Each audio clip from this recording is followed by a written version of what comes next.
Continue with our program. Now we're going to move into breakout sessions, just like yesterday, right? Where we're going to have two concurrent programs happening. And so here in the main ballroom, we're going to talk about extra-regional actors, right? So China, Russia, and Iran. It's going to be right here. Speakers, if you can come up now. And then in the East Ballroom, we're going to have anti-money laundering. So anti-money laundering in the East Ballroom. And we're about to get started. Thank you.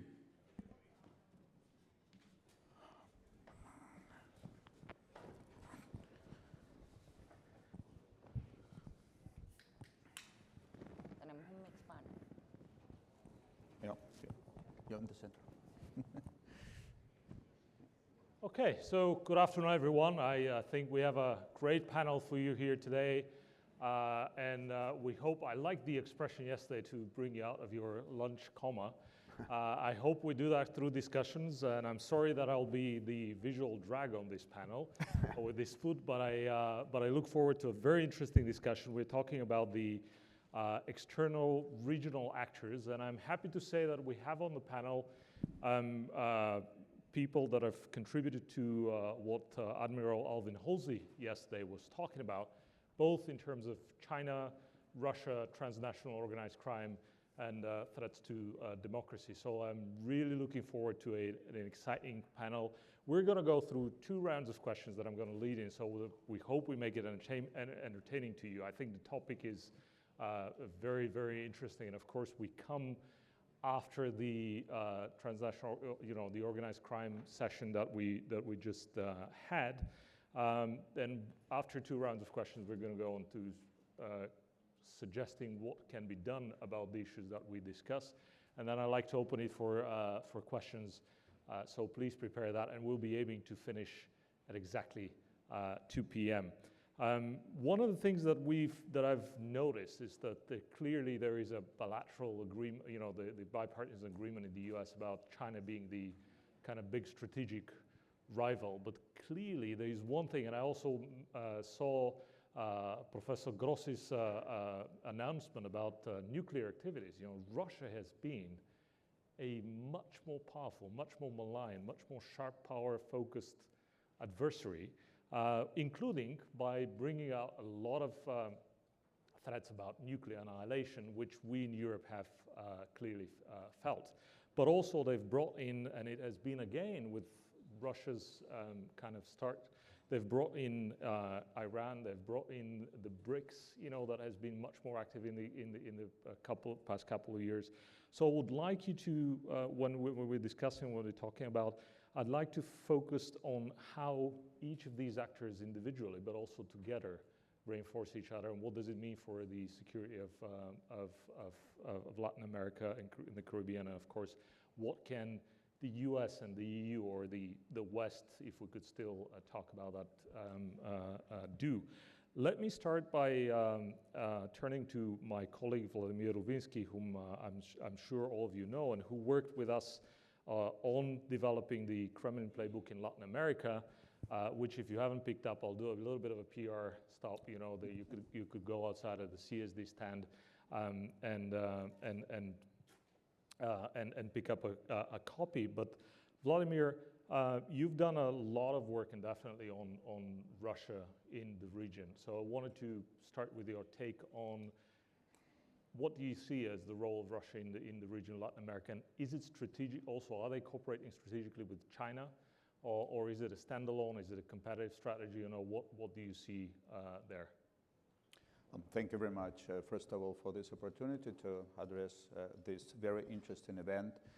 And I would also like to start by referring to one of the remarks of one of the key speakers yesterday here at the opening of the conference, who was saying that it's not Latin America, it's because of its geographical location. Because it's in the same neighborhood as the United States, because it's in the Western Hemisphere. Because if we look for the answer to the question you just I think we have to understand, first of all, why Russia is interested in Latin America. Because, of course, you mentioned China. And Russia's presence in the Western Hemisphere, in Latin America and the Caribbean, during the last 10, 15 years has been overshadowed, of course, by the power of China, by the extreme, very fast growth of ties between the People's Republic of China and Latin American countries. But Russia is still there, and Russia actually is considering, as I try to show now, is considering to increase, I would say, its influence in Latin America, because Russia's primary goals, the vehicle behind the Russia's interest towards Latin America is still here. And this is the idea precisely that Latin America is in the neighborhood of the United States. In the 1990s, when Russia was very weak in this region, and a bit of historical background I think it's necessary, it was Yevgeny Primakov, who was one of the powerful figures within the Kremlin establishment that made a very symbolic, important visit to Latin America, because what he was doing, he was looking for allies for that emerging new Russia, and basically the principle for him to choose the people he would like to talk to was their bad relations with Washington. And he, I think, built the first foundation for this Russian view of Latin America from the point of reciprocity, because Russia believes that all the trouble Russia has in its neighborhood, in what Russians call near abroad, is because of the United States policy. So they want to have this presence here precisely to be able, first of all, symbolically, but symbolic does not mean inoffensive. Symbolic does not mean there is no danger associated with this, but they want to have the presence here because they want to play their games in the United States near abroad. And that is why I think I also have some propaganda for the project. We continue the second phase, but the first phase of the project, called Kremlin Playbook in Latin America, is available. So what we were able to do, we were able to collect very clear evidences of how Russia managed to engage. And this is also important. It's not only about engaging all the usual suspects, Venezuela, Nicaragua, Cuba. Russia today has its embassy in every and each country of Latin America and the Caribbean. And also, if you look at the size of those embassies, sometimes they are surprisingly big compared to what the tangible exchange of commerce between Russia and that particular country. There are a lot of cultural attaches, I think. Exactly. Yes. There's a particular kind of culture, I guess, behind that. But yes, you start asking questions, why there are so many Russian diplomatic personnel over there. We were also able to find, of course, Russia is not China. It must be very clear, but it's also kind of a mistake sometimes we're making, because we try to compare China and Russia, and perhaps we can talk more about that. But Russia's interests are different from those of China. Russia is a revisionist power.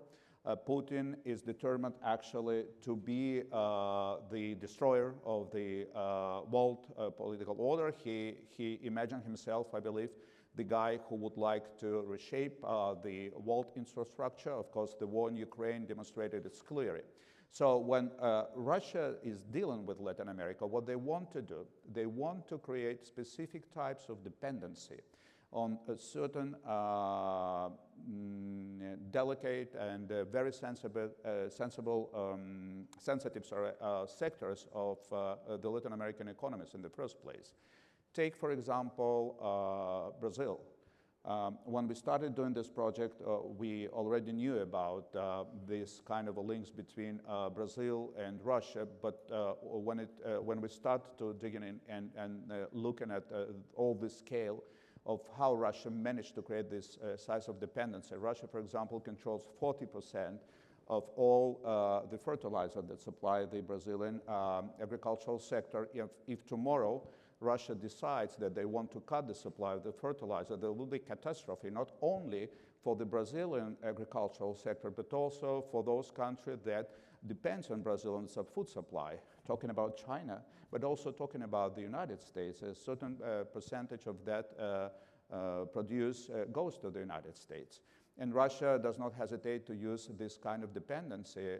Some of you perhaps remember about the story of Ecuadorian bananas when Ecuador was about to transfer some of the Russian weaponry, and then all of a sudden the Russian sanitary authorities declared that Ecuadorian bananas are very dangerous for the health issues, so and the Ecuadorian delegation has to go there. So that's the kind of games they are playing. And this is a long-term strategy because, again, Russia is not China by the size of its trade and commerce, but still Russia has what we established with the Kremlin playbook, has about 280 different medium and large size enterprise and having presence everywhere in Latin America. So there is also this whole distribution. Once again, the point here is we should not think that Russia looking only for engagement of Venezuela, Nicaragua, and Cuba. Perhaps those two countries are playing actually the role of the hub. Russia would like to extend their activities from those hubs because they have the complete understanding there is no troubles in making deals with those people in Caracas and Managua, but Russia also dealing, for example, with Brazil. As I don't have to explain the importance of Brazil for the Western Hemisphere, and now, of course, we have Lula Hopiras on the Red Square sitting just next to Putin. So what we do in this Kremlin playbook and to show up, to identify multiple dimensions of Russian engagement is precisely to look at the economic connections, which Russia has built in Brazil, in Ecuador, and in Bolivia, for example, the capture of sensitive sectors in Brazil, in Bolivia, sorry, is very important. But we also look at other types of state capture. For example, all the capture of intellectual elites is very important. Even though Russia perhaps, according to the public opinion, so it is not as popular as some other countries, but still we're talking about millions of people in Latin America who look very positively at what Russia is doing. And most of Latin American countries are still democracy. So this is actually about using of the sharp power that Jessica most likely is going to talk. So to finish here, what I would like to say that we should not be underestimating the incidents and the danger that Russian engagement with the region represents. Russians are here, Russians are back, Russians are everywhere in Latin America. They can engage very quickly as an opportunity presents themselves. We know that Russia is an opportunistic player. So this is something that we have to take into account if we would like to talk about security in the Western Hemisphere. Thank you. Thanks, Vladimir. And of course, I didn't introduce you, though I assume everybody knows you well, the director of the Center for Interdisciplinary Study at the HSC University in Cali, Colombia. And I also wanted to commend you for making it to the Southcom strategic paper and documents. And they're calling the Russian engagement in South America exactly what we did, the global reach, the idea of global reach. But let me now turn to Jessica Ludwig from a Global Policy Fellow at the George W. Bush Presidential Center in Texas.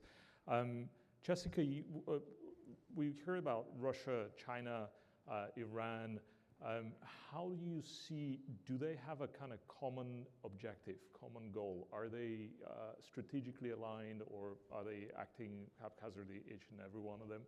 And what do you see in terms of the effects their engagement with Latin America has on the security of the whole Western Hemisphere?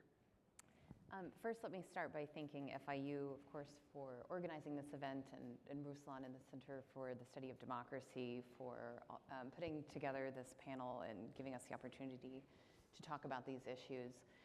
When it comes to China, Russia, and Iran, I think what we tend to do from the Americas is we make the mistake sometimes of thinking first about ourselves and where we sit, and we need to go through the exercise of putting ourselves in the chairs of the leadership in Beijing, in Moscow, and in Tehran, and think about what are their priorities and what are the things that are driving them and driving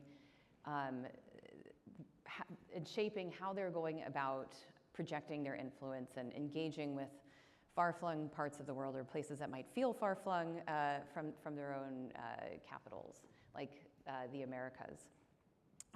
So when it comes, I mean, I think there are some comparisons that you could make actually about all three of these leaders or governments and states, because they do have something in common, and that is that they are all highly autocratic regimes, right? But maybe before I dig into that a little bit more, I'll start first with maybe the obvious, right? All of these governments are looking for market diversification opportunities, and I mean that in a very broad sense as well. Of course, China, for its part, has a big population. They've been going through this massive urbanization. They need a lot of raw materials to keep their economic engine going. So they've gone out to the rest of the world looking for those, and Latin America has a lot to offer in that regard, as well as agricultural products. They're also looking for markets for their technology capacity that they've been building up. They're looking, obviously, to gain access to space, right? That's something that Latin America can provide. You can run down the list of these things, and I think we've also seen, everyone in this room, can probably think of all the projects, and we've heard statistics about China surpassing the United States as the leading trading partner for many countries in the region, certainly in South America. This has been the case. But when it comes to Russia and Iran have another unique challenge in that they've been locked out of many parts of the international economy, rightly so, and both of them are facing sanctions in one space or another for their aggression in different spheres. So part of what they're doing is not just looking for alternative markets for things like their fertilizers, and of course leveraging those for strategic dependency, but they're also trying to evade sanctions. We've seen this with Russia. I think this is something you highlighted in the Kremlin playbook, is registering many of their ships under Latin America flags so that they're not registered as Russian ships, and then they can that opens up a wider variety of ports for them to go to around the world. Iran has, of course, worked with Venezuela and other countries, but I'll leave that to Nancy to talk more about. The second thing after, and this is where I think we really need to start digging deeper, and this will overlap with some of the points that Vladimir made, is that these governments, these states are all interested in building leverage that they can then, building influence that they can leverage for their broader geopolitical ambitions. And this is where we also have to zoom out a little bit from Latin America and look at what's happening in other parts of the world, right? Look at what's happening in Europe, of course. Look at the buildup of economic power, of hard power, military power in the South China Sea. We all know China seems to have its sights set on Taiwan. Nothing that's happening in Latin America, right, is happening in a vacuum. This is happening in a much bigger global stage, and it's important to keep that in mind. But we do see, especially Beijing and Moscow, are continuing to project both hard power into the Americas with the goal, of course, of they recognize its proximity to the United States. Sometimes some of what they're doing is a little bit more for show than actual projection of hard power. I think it's important to note that. It's always important to point out where these states have weaknesses, as well as when we're talking about the threats that they present. But they're also playing in the narrative space, right? There's a narrative competition that's going on, and that is playing out in an incredible way in the Americas. Both China and Russia have kind of adopted a layered approach, right, to projecting their propaganda, to playing into societal polarization and cleavages that already exist within countries in the region, as well as within intra-regional dynamics. But I think the third point is the one we really need to keep in mind, and the one that's most overlooked, about what's driving these state actors and shaping how they interact anywhere around the world. And that's the fact that these governments have a problem, right? They're not legitimately elected. They have to do extra work, as well as because their governments are not as broadly accepted in the international community under the historical system that we have built in the post-World War II order. They need to go around making the world safe for themselves to exist. Part of that also means that they have a domestic constituency at home that they need to message back to. So actually a lot of what they do around the world is about projecting power outwardly so that they can boomerang that and message it back to their own population. So in the case of China, of course, there's a lot of efforts to play into China's nationalistic sentiments. I think this is also increasingly the case in Russia too. But China in particular, and I'll wrap up with maybe with this point, has invested enormous resources in its projection of power abroad. I mean, I think actually both China and Russia, they are inherently expansionary types of regimes, right? The more that they accumulate power, in order to hold on to that power, they have to go further. They have to push the boundaries further. And so we see that playing out not just on the edges of their own borders, but in much farther flung places, including in the Americas. That's right. Well, thanks a lot for that. I'm now turning to Nancy Arellano, who is founder and president of Venactiva and program director at CEDRO. And Nancy she'll be responding in Spanish, and I'll be one of the few that I will have to put my headsets back on. But Nancy, you've done a lot of fantastic work on specifically looking at how the real threats of Iran's asymmetric influence in Latin America have actually played out in reality. So how has this helped them achieve real-world changes? And secondly, you've looked at the same way how the dominant scale of Chinese investment in Latin America has led to specific mechanisms of actually having this geopolitical influence play out. So please take us briefly on these two, we started with Russia, but if we could now go back and look at how does these other two major ex-regional actors interact or do separately to have their influence or imprint on Latin America. Nancy. Gracias. Mira, yo creo que en el escenario lo que estamos viendo, bueno, por un lado, es el hecho de que se ha erosionado el concepto de Estado como históricamente lo hemos concebido y defendido, ¿no?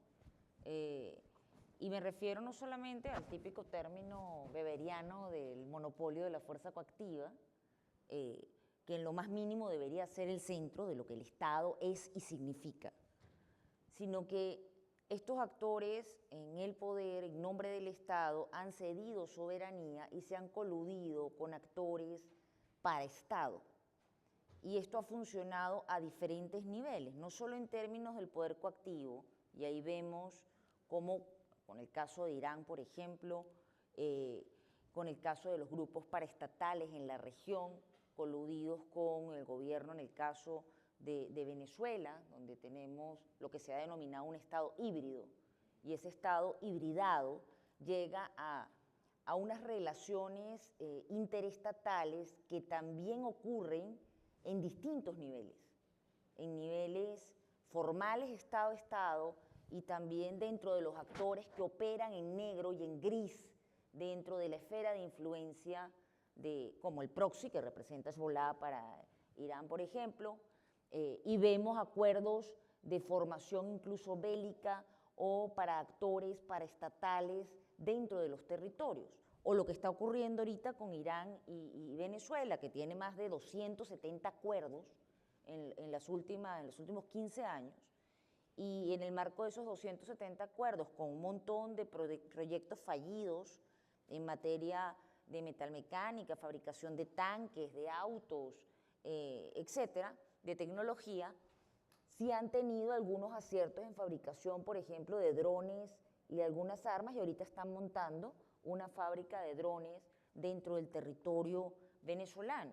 ¿Qué significa eso en términos de riesgo para la región y cómo podrían terminar este tipo de implementos y de armas, de poder de fuego en la región. Además sabemos que hay cooperación, por ejemplo, con Rusia, también en materia militar. Venezuela ha sido el mayor comprador de armas en la región para el caso ruso, y además sabemos que hay también prácticas incluso bélicas con China, y sabemos que China, por ejemplo, es el mayor acreedor de Venezuela, 60.000 millones de dólares, para que nos hagamos una idea. O sea, casi la mitad de la inversión del banco chino, o sea, los bancos chinos, se ha dado en Venezuela, y no es casualidad, pese a ser un régimen fallido y todo lo que queramos, por las reservas petroleras que tiene Venezuela, y a eso sumar todo lo que es el arco minero. Entonces, esta serie de recursos estratégicos para tecnología, recursos estratégicos en cuanto a combustible, en cuanto a combustibles fósiles, se vuelven materiales estratégicos causal de guerra, y tenerlos en control en una suerte de eterna deuda, justo porque, como decía el panel anterior, ¿no?, con el caso de Haití, y que decía que era ideal para la operación de estas redes híbridas, es lo que pasa con el caso venezolano. O sea, es un escenario muy prometedor si quiero crear esta suerte de relación hard power, soft power, ¿no?, en términos hibridados, porque tengo materiales estratégicos, tengo una posición dentro de la esfera de influencia directa a Estados Unidos, tengo la posibilidad de materiales, insisto, no solamente el caso del combustible, el caso del petróleo, sino el caso además de bauxita, coltán. Estamos hablando de otros materiales muy importantes y con esto termino, para la región. Entonces, si a esto le sumamos toda la plataforma Telesur, por ejemplo, que ha permitido además abrir una plataforma de influencia cultural y de desinformación y de contrainformaciones, termino teniendo, bueno, un interesante modo de incidir en una región que definitivamente representa, dentro de la pugna por el poder y la búsqueda, insisto, de preservación y de amplificación de la esfera de influencia, muy apetitosa. Thanks, Nancy. And now I'd like to turn to Doug Farrow, who's the founder and president of IBI Consultants, but he also works for Taeda Foundation as a senior advisor. And of course, thanks so much for joining our panel. You were also another very important source for kind of understanding the security of the region and what can be done about it. Doug, you've looked into a critical vulnerability that we've seen rise in importance, in particular also used by extra-regional actors as a vehicle to wield influence, and that's the transnational organized crime groups, in particular, ones that I've seen more closely to where I come from in Southeast Europe. Could you go into a little bit of details of how these have evolved more recently and how they've interacted with the extra-regional actors in terms of enhancing the vulnerabilities of the region? Doug? Well, thank you, and thank you to my fellow panelists, to Taeda Foundation, and to FIU for the chance to be here. I think that you have to take, I think, a little bit of history into consideration to understand why we have transnational extra-regional actors in the hemisphere that we didn't have before. And I think we also need to understand that all of these groups are fundamentally rational economic actors. So when market forces move them in one direction or another, they will move in that direction. So I think one of the little studied phenomenons that we've seen, that we're experiencing, is that in fact, cocaine use in the United States has dropped by about 50% in the last 7 or 8 years. Not drug use, but cocaine use.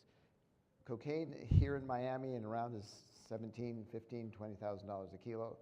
In Spain, it's 30,000. Former Soviet republics is 70,000. In Australia and New Zealand, it reached 250,000 a kilo.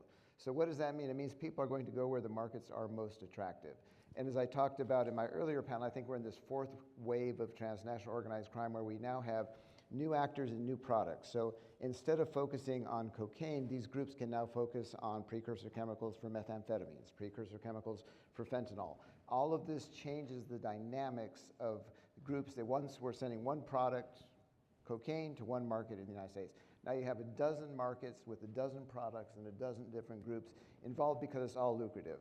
But I think to understand the birth or one of the origins of what we're seeing now in the extra-regional groups is something that Rafael Correa did in 2010 when he was president of Ecuador. And that was that he declared that there would be universal citizenship in Ecuador, which meant anyone from any country could come into Ecuador without registering and could stay as long as they wanted to because there was no such thing as a refugee, everybody could come there. In that period, while the United States was withdrawing from its Manta Air Base and things were sort of falling into more chaos and the FARC had established its presence across the border from Colombia into Ecuador, et cetera, you had this emerging groups of transnational organized crime coming into the country more for safety than for business. So that's where you get the Balkan groups coming in. That's where you get the origin of some of the Turkish groups coming in. That's where you get the origin of all of these groups that we had never seen before and are now suddenly bursting into full bloom. And now we're like, oh my God, how do we get Balkans in? How do we get Balkan nationals, Serbian nationals, et cetera, in this region?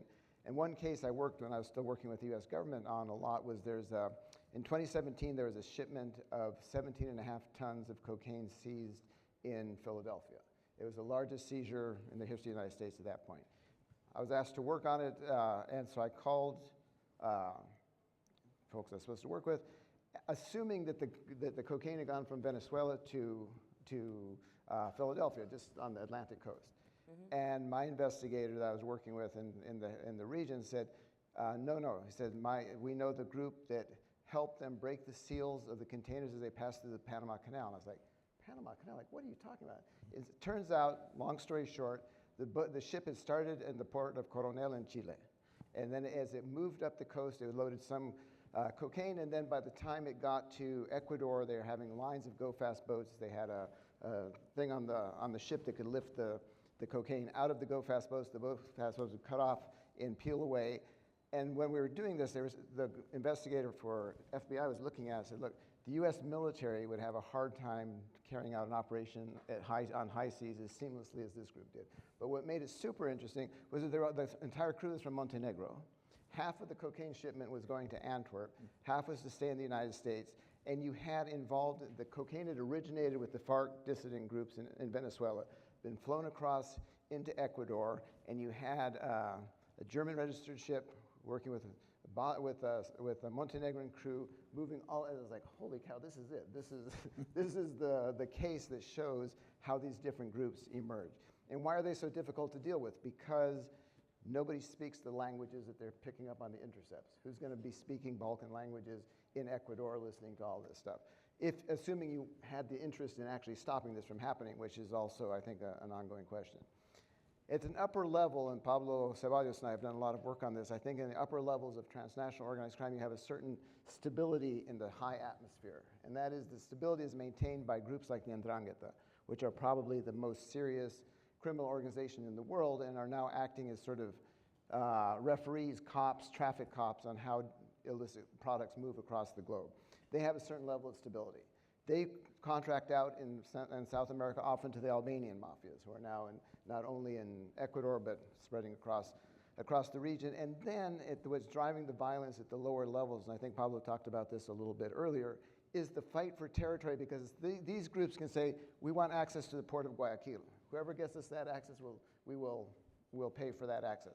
So then 14 groups say, oh my God, we can make money in Port of Guayaquil, so they kill each other until someone emerges triumphant and has that territory.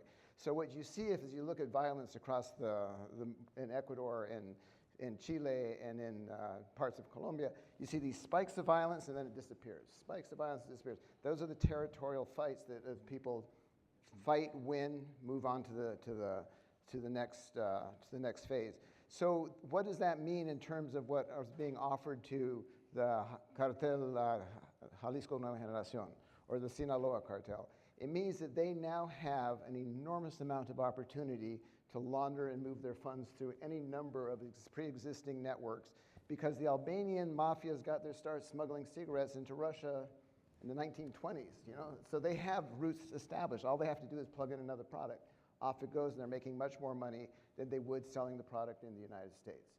If you look at the dynamics, the economic dynamics of it, gold is probably more valuable as a product now than cocaine in many cases.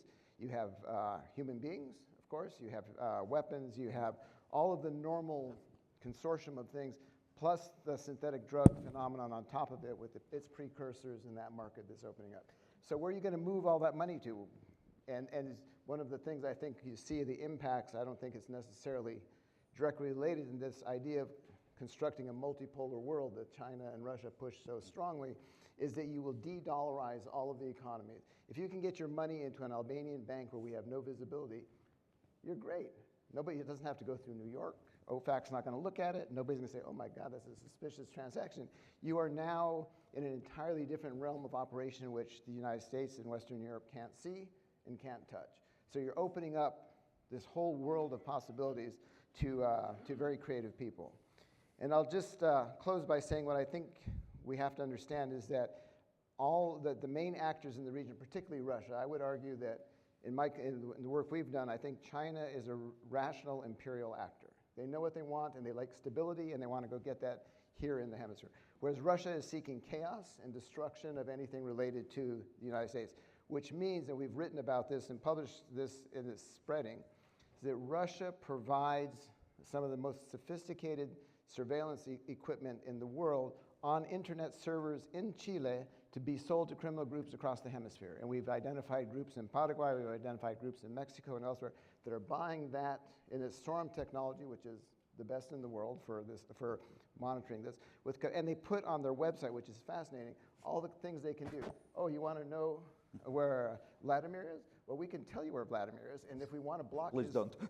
and if we want to block his telephone in this radius, we can block his telephone. Yeah. Or if we want to block him to be able to do this, and we can tell you where he goes. And they have diagrams all over. I mean, it's not like secret stuff. We wrote about this. We reported it when I worked for the U.S. government, and on the high end, and everybody's like, "Oh my God!" And they're still there. They're still going strong. So, but this also. So I think that there are many malign influences that come in through state actors, because the group selling this out of Chile is directly related to the Russian state by documentation. They put on their website their authorization to act on behalf of the FSB. They put on their website their authorization to act on behalf of the Russian military intelligence. So it's not like do they have a relationship? Yes, and they're proud of it. They put it up in Russian on their websites. So I think that we're in this whole new world with groups that we don't understand and we're not used to looking at here, and it's going to cause an enormous amount of chaos. Thanks very much, Doug. I think that's fascinating, and I think it ties really beautiful into what we had to talk. We have like 15 minutes. I want to parse these very carefully so that we could also get some questions from the audience. But I want to link now to Nancy about how does Venezuela's symbiotic relationship with China, Iran, and Russia exacerbate threats to regional security, including what Doug was talking about, what your views are, and how you've studied this about the convergence between the state and transnational criminal networks, I think, and then we'll gather a little bit more of an insight on not only surveillance technology, but also the information warfare and how the different actors use that. Nancy? Sí, o sea, el escenario yo creo que, o la evidencia muestra que ha venido complejizándose no solamente por la llegada de todas las nuevas tecnologías y la diseminación de las redes sociales, etcétera, que han permitido generar todo un aparataje de propaganda en la región. En este sentido, Venezuela fue muy hábil durante la primera década del 2000 en crear un aparato comunicacional que incluye a Telesur y que incluye, insisto, un andamiaje, ¿no? Donde ha habido alianzas muy claras entre Cuba, Rusia y Venezuela para montar este aparato de propaganda muy al estilo, ¿no? Totalitario, de control de las narrativas, caribeñizado de alguna manera, y que además ha aprovechado todo el desconcierto o la crisis económica y los controles sobre la economía venezolana para incluso reclutar gente al poner esto como un trabajo plausible, ¿no? Formar parte de esa red, insisto, de propaganda en la región, y que además logró diseminarse en otros países cuando empezó la afrenta entre el modelo ALCA, modelo ALBA en la región, y donde se buscó además invertir en los proyectos más disparatados que te puedas imaginar, que no funcionaron, pero sí ayudaron a generar redes y consolidar redes de corrupción, que a su vez están amarradas a todo el tema de las permisologías, el tránsito de bienes, productos, personas, y que ha permitido además generar rutas.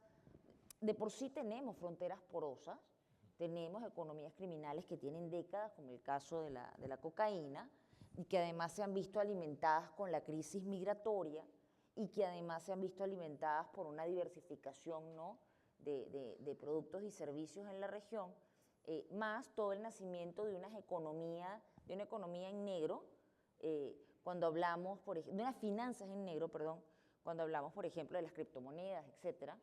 Y todo esto junto ha terminado generando unas condiciones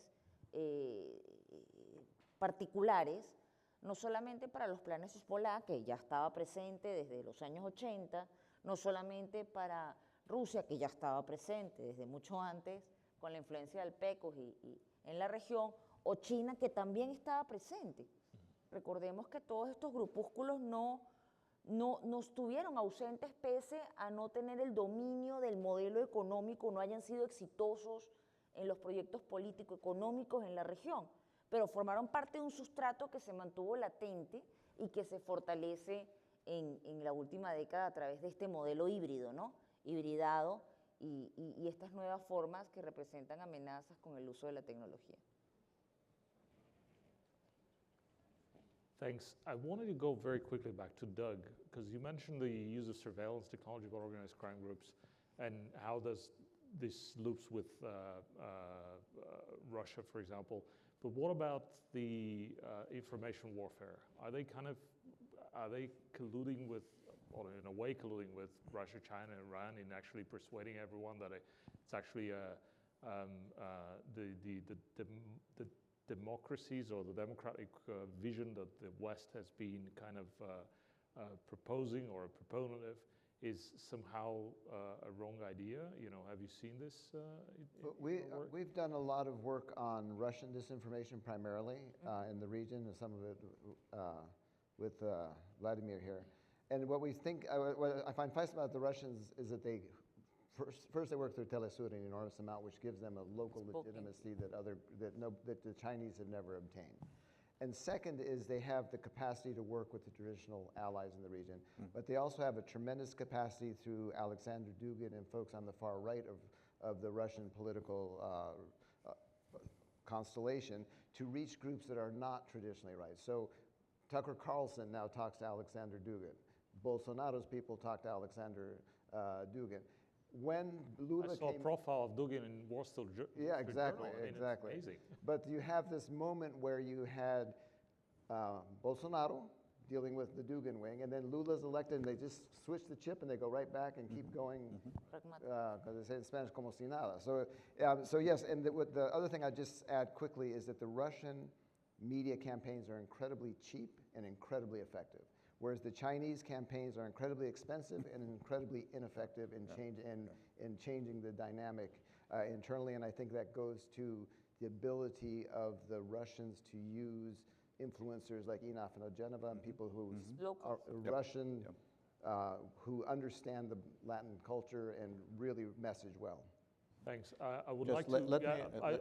I'd like to say that I'll open it after that I'll ask also Vladimir and Jessica to add in if they have something, but I'd like to open it up later for questions. So if I know that my colleague Sara Galvez has a question for the panel, so if you could prepare on the mics, but also the rest of you. So Vladimir and then Jessica briefly on the information warfare. Yes, what I would like to add to what Doug was saying, I completely agree with his assessment of why Russian propaganda is so effective. But I think there are 2 points. One is about Russia per se. I think one of the advantage, a part of all the factors that you mentioned, the Russian propaganda is organized like ecosystem. You know, all the Russian entities present in Latin America have been involved and they support each other. So that is also one of the reasons why it's so effective. And the other thing is about China. You know, a few years ago, I had the chance to talk to one of the officials of a Chinese embassy in one of the countries. And he told me, surprisingly or maybe not, that Chinese are actually learning from Russians how to do this information warfare. So with the money they have, unfortunately, I think the future is not very bright. So if Chinese will be there, they can do this now, yeah, right? So I think they are letting Russians to do this work for now. But if you'd like to, they complement each other, what they're already doing, but they also can actually inject money and do much more stuff than even Russians are doing now. Thanks, Jason. I'd actually like to broaden this out a little bit beyond just information warfare to, again, think about what is the broader objective and how are we even understanding and thinking about influence? Because how you understand influence then, of course, affects how you try to go about measuring impact, measuring the influence to see if impact has been effective or not.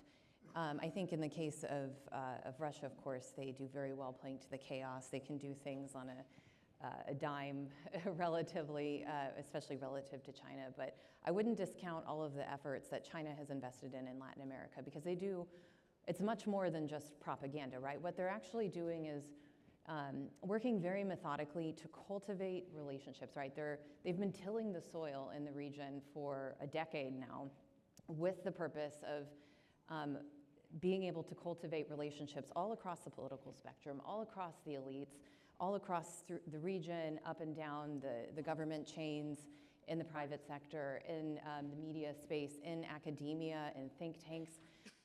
Really, all of this, the cumulative, I mean, this is actually what sort of the concept that Vladimir mentioned earlier, sharp power, right? It's kind of trying to mix, take all of the tools that are at your disposal, but capturing them, right? That's, sharp power is something of an attempt at soft power, right? Like trying to use carrots alongside of sticks to achieve your objectives. But what actually happens if you're a top-down government trying to do that is you can't, right? Because soft power is, it should be organic and values-based, and I want to also bring values into this conversation too, because I think ideas are very powerful and they matter. And in Latin America, at least in part of the region, I think in a lot of the region, we have a history of openness and democracy. Of course, that's being challenged right now in a number of places, especially in the region's dictatorships. But that matters. And when you have outside entities come in and start to intentionally manipulate in a very broad, holistic way what the information space looks like on the whole, it makes it very difficult to then start having the conversations that you need to have in your society, to have transparency, to be able to back up your own democratic institutions, make sure that the rule of law is fully functioning and operational. And that's how you end up with deals like, you know, I just read recently that in Peru, 3 Chinese state-owned companies, it turns out this happened last year and it's only just coming out, were given huge discounts in the tax that they had to pay to the government.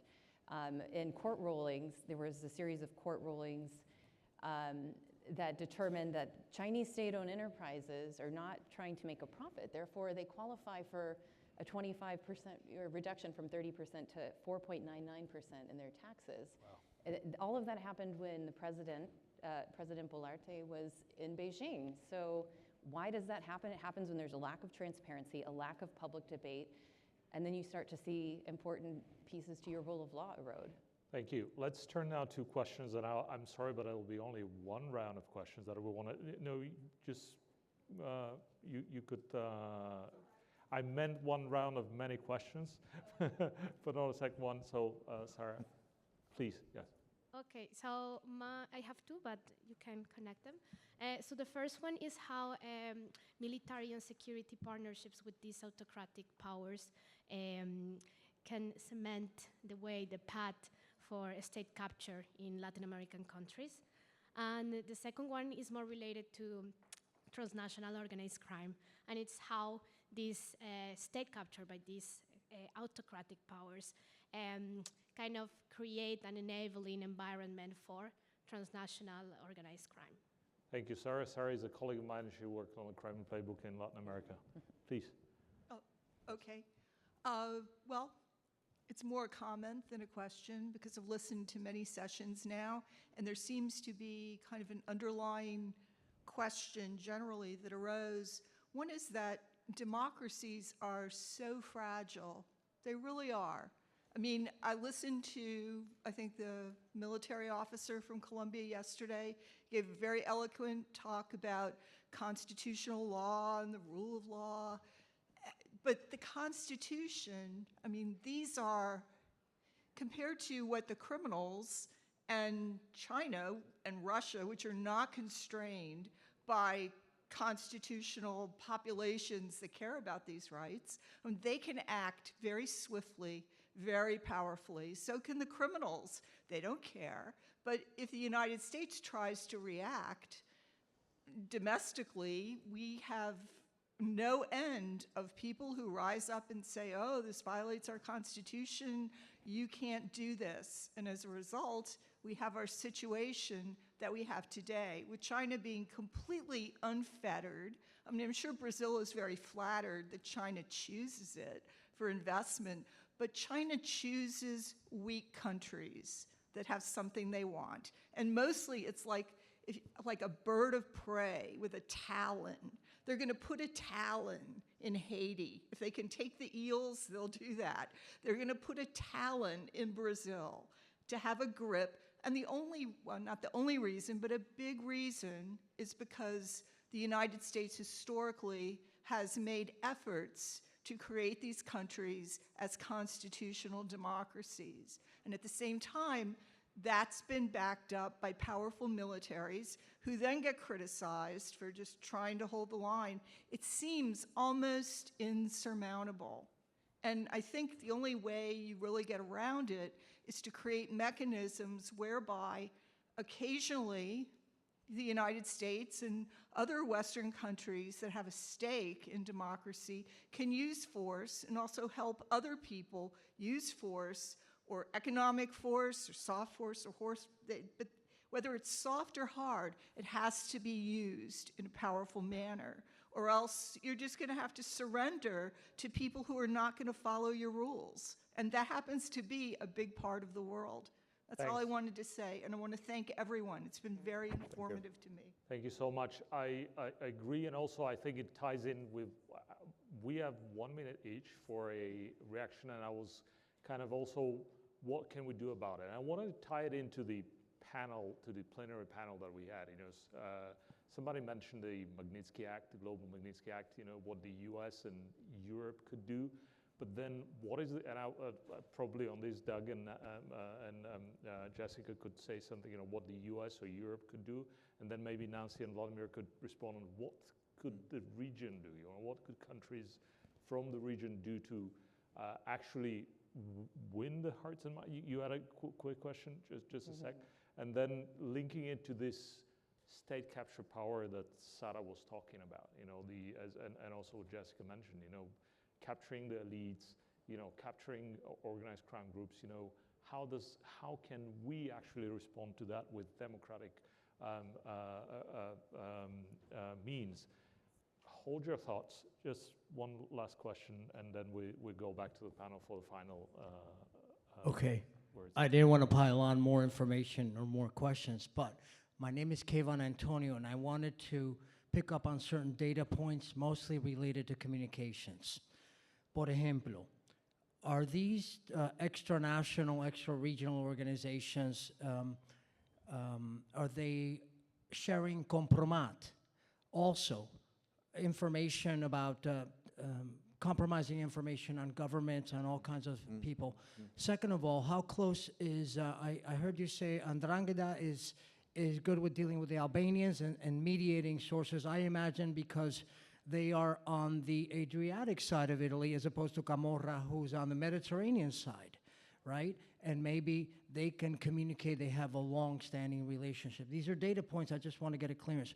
Why is Chile also the landing point for this Russian internet or this technological advances from Russian and not other places? Why Chile? Third, how close is Montenegrin language to Russian? If you are listening in, would you be able to understand a language from the South Slavic region if you are listening for Russian? So there's 4 separate but maybe connected points at some nexus. Thank you so much. These are very good questions. I hope that we'll be able to broach them at least, but then we could talk in a coffee break. Let me start with Doug and then go the other way around. Thank you. Well, I think on the state capture, I think the difference between what we've seen in the past and what's happening now in democracies is that you have governments like Venezuela and Nicaragua that embrace transnational organized crime as an instrument of state policy, as opposed to there being any separation between the two interests. I think that fundamentally changes the equation. I don't know about the language similarities. I do think that there is a long-standing networks across Europe that have long smuggled, as they are in Latin America, as they are in the United States, smuggling cigarettes or whatever. When you get another more valuable product that you can plug into that pipeline, off you go. So it's not a complex operation because you have pre-existing routes already established. And I think on the overall comment, I think that democracies are at a disadvantage, but I think that there are ways to strengthen them without going into the Bukele model and the authoritarian model of mass incarceration and throwing people in jail. I think ultimately that's what will bring down democracies, not the ability to work within institutional frameworks, strengthen the laws we need. We're very slow at changing laws and multiple things. But I think at the end of the day, if we don't stand firm on our democratic institutional principles, then we are not going to end up much different than the groups we're talking about as being on the wrong side of history. Thanks, Doug. I'm afraid on Old Church Slavonic, which was also from my country, Bulgaria, I think we do understand a lot of the languages in Southern Slavic things, so it could be possible. But Vladimir, final words. Thank you. Okay, just to add about transnational crime, because I think we might be just in the beginning of some new scenarios in Latin America. For example, in the case of Russians, it is important to take into account that Latin America and the Caribbean is the only region in the entire world, with small exceptions, Costa Rica, and I think for Mexico they would need to have an E-permit in order to enter the country. But the rest of Latin America is widely open. Russians don't need any visa. They can travel freely. And we have thousands of Russians now fleeing Russia from after February 2022. But for example, you go to Buenos Aires, to Belgrano, and Palermo, and you hear easily talking about languages Russian spoken. So definitely there are people who might be related to some organized crime. And as Doug was saying, it's market driven. So that there are some particular interests that might be there. And I would just suggest those people who are in charge of this paying closer attention to what might happen. And the last but not least, democracy. Yes, democracy are fragile, and that is why China and Russia are moving into Latin America. That is why they exploit the vulnerabilities that we have. And I think the only answer to this is the same as Doug was saying. We have to stand up. We have actually to defend democratic values, and we have, in the case of Russia and China, raised awareness about the true nature of their involvement. Fantastic. Thanks, Nancy. Final words, 30 seconds, please. Creo que justamente parte de lo que demuestra la efectividad de la propaganda en contra de los sistemas democráticos es que nos atrevamos a dudar de los sistemas democráticos, porque se ha vendido la idea de que los autoritarismos pueden dar resultados. Y parte de ello es parte de la propaganda, justamente en el caso de China, que lo hemos visto muy claramente como modelo pragmático exitoso. No importa que conculques las libertades fundamentales. ¿Qué creo yo que hay que hacer? Creo que hay que fortalecer la visión regional, es decir, el sistema interamericano.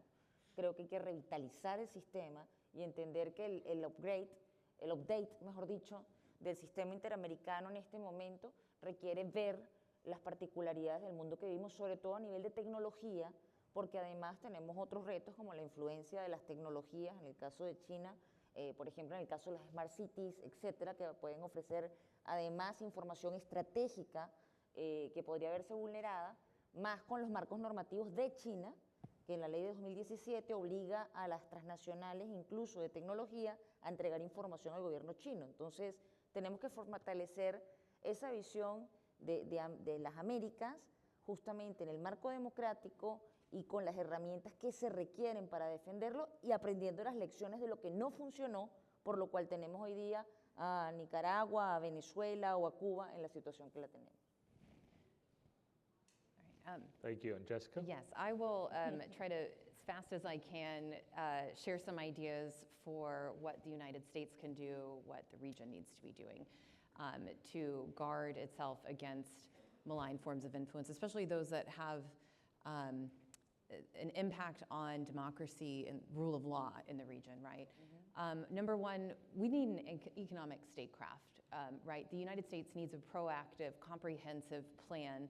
And so does Europe. We could work with Europe on this together, right? We have, our private sector has a lot to offer because our private sector is based in a rule of law society, right? That's a competitive advantage we should be playing to, because most people in Latin America would much rather do business with a United States, European, Canadian, you have it, type of entity, because they know that they're beholden to certain transparency requirements, there's accountability if there's a problem, et cetera.